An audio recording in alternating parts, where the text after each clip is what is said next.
Hey guys, welcome back to the channel. My name is John, and in today's video I want to talk to you about teaching and taking lessons online. So if you've been teaching online prior to this video being posted, chances are that you already have a pretty good handle of how to teach online. But maybe you're watching this one day where everything is back to normal and you want to expand your studio to a bigger range of students, or you're a student who wants to take lessons with a teacher outside of your area and you want to be ready. Either way, I hope this video is helpful. So most of the video that you're about to see is actually a video I made way back when things first all went virtual.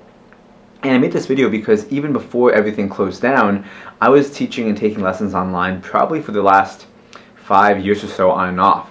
And I wanted to share some of the experiences that I had as a teacher and as a student for many of my colleagues who maybe weren't so used to this just yet. Now, originally I was going to just redo the first video I made and make a new one, but after rewatching it, I realized that despite some awkwardness in the way I spoke in it, most of the things I said were actually pretty true. And yes, I am going to be adding in things here and there that I've learned over the past few months, and maybe things that have changed over the past few months after really doing this whole virtual thing pretty much full time. But most of what you're going to see is still from the original video. So if you like what you see, please consider subscribing to the channel, where I'll be posting videos about teaching, playing guitar, taking lessons, and videos more specifically about classical guitar. Anyway, let's get started.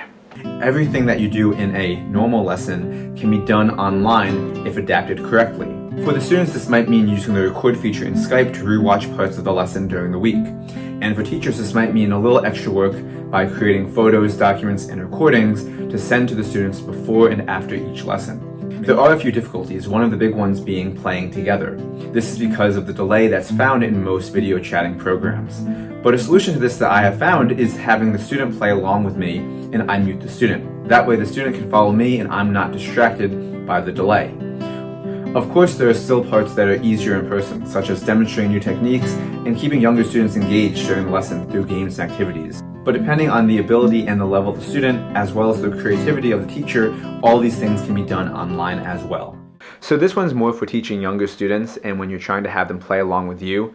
Like I mentioned, your sound is off, so you can't hear them, you have no idea if they're playing with you or they're not with you at all. And oftentimes the student might not be the best judge because they're so focused on playing.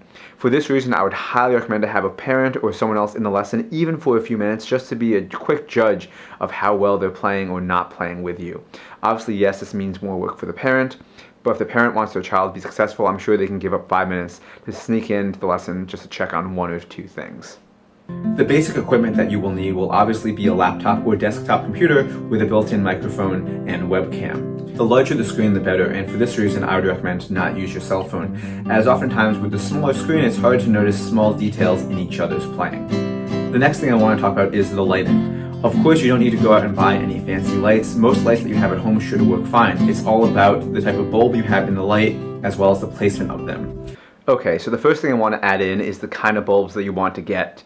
I would highly suggest getting white LED bulbs, mostly because the video camera on your computer or laptop, wherever you're using it, is going to pick up these kinds of bulbs much better than your standard yellow light bulbs. Generally, these bulbs are going to be a lot brighter, and yeah, they might make your room kind of look like a jail cell if you have a white painted room like this. However, they are going to make the video quality much clearer. You want to have the lights facing you and oftentimes behind the video camera that's filming you. This is how I look with the lights behind my computer facing me, and this is how I look with the lights behind me. The last thing is making sure that you have the correct space and are positioned correctly. As you see here, both my hands are clearly in the shot, and if I needed to, I could rotate to allow the viewer to see my hands at different angles. A bad position would look something like this, where both hands can't be seen clearly and there is little to no room to rotate if I need to get a different angle. When it comes to finding a good angle for your video, I would have two recommendations. Number one would be to actually use an external webcam as opposed to using the webcam in your computer. First off, it's going to be much better quality than the one that comes in there.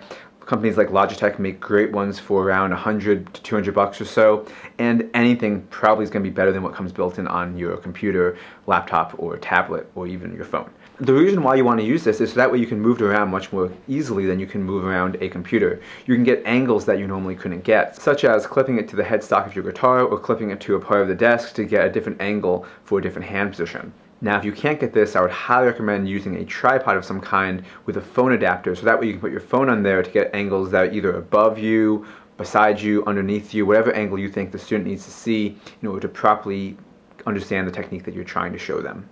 When getting set up, I would recommend to get ready at least 5 minutes before the lesson is supposed to begin. This way you can check to make sure that your video and microphone are working correctly.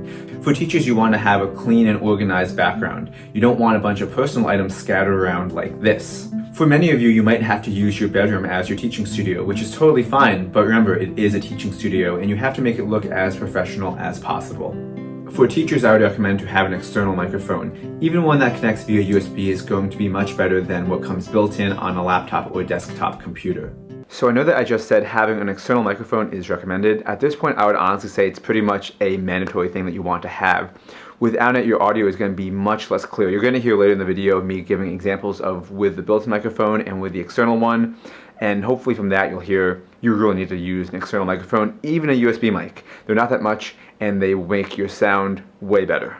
So this is how me and my guitar sound using the built-in microphone on my laptop.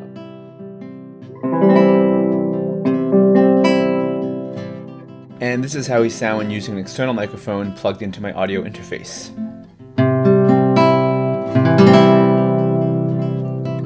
So one big thing that you want to do is actually tweak up your audio settings in the application Zoom. I didn't mention this in the original video, obviously, because Zoom wasn't really being used that much, but now since it seems to be the most commonly used video program for teaching lessons or teaching classes, I would highly recommend using it and using these settings. So you want to go into the audio settings in Zoom and you want to select advanced settings. Once you're there, you want to select suppress persistent background noise and suppress intermittent background noise and make sure that both of those say disable. Underneath you'll see something that says echo cancellation. Leave that on auto. It should be set that way anyway. And last but not least, at the top of that screen you'll see enable original sound. You want to make sure that that box is checked, and then once you go back into the Zoom meeting, make sure that you click turn on original sound. These things are going to improve your sound a great amount. This is important so that your students can get the best sound possible of your playing. Oftentimes students don't always know what to listen for, and having a clear sound will make that much easier. Make sure that you have copies of all the books that your students use and are going to use. This way when they're playing you can follow along easily and assign assignments with much more confidence. When using the application Zoom, like I mentioned, the screen share option is super useful. Not only can you share things from your computer screen, but you can also share things from an external source such as a tablet or a phone. Why this is so useful is because what I like to do is I'll pull up the score or the book on my tablet and then share the screen. When using my tablet, I'm allowed to edit, mark up, circle, highlight, whatever I want of different parts of the song, and this way the student knows exactly what I'm talking about without me having to yell out measure numbers or lines or all of this other stuff. I also find this helpful when trying to show the student more detailed things such as harmonic analysis. Instead of me trying to hold up a book and trying to show them where exactly I'm talking about, I can have it very clearly presented on the screen and they can follow my markings in real time. This isn't necessary, but it does make things a lot easier. Lastly, you're going to want to plan ahead. Even if you have years of teaching lessons in person, you're going to find that you need to rework and adapt many of the ways that you explain and demonstrate information when teaching it online. So this one is more for teachers. If you have a video or musical example that you want to show a student, instead of trying to play it on an external thing like a phone or a tablet or your computer, you want to go into Zoom and select screen share and then make sure that you click share computer audio or share computer sound, however it's worded. This way the student will be getting a direct stream of the audio that you're hearing as opposed to hearing any of the weird background noises that might be added in there. This is a great way for them to hear the example without you having to send links back and forth. For students, like I said, I would highly recommend to use the record feature in Skype. This way you can rewatch parts of your lesson during the week and even ask your teacher specific questions if you get stuck at any point. Overall, if you have to do a Skype lesson due to weather or other travel-related restrictions, I would really recommend that you give it a try.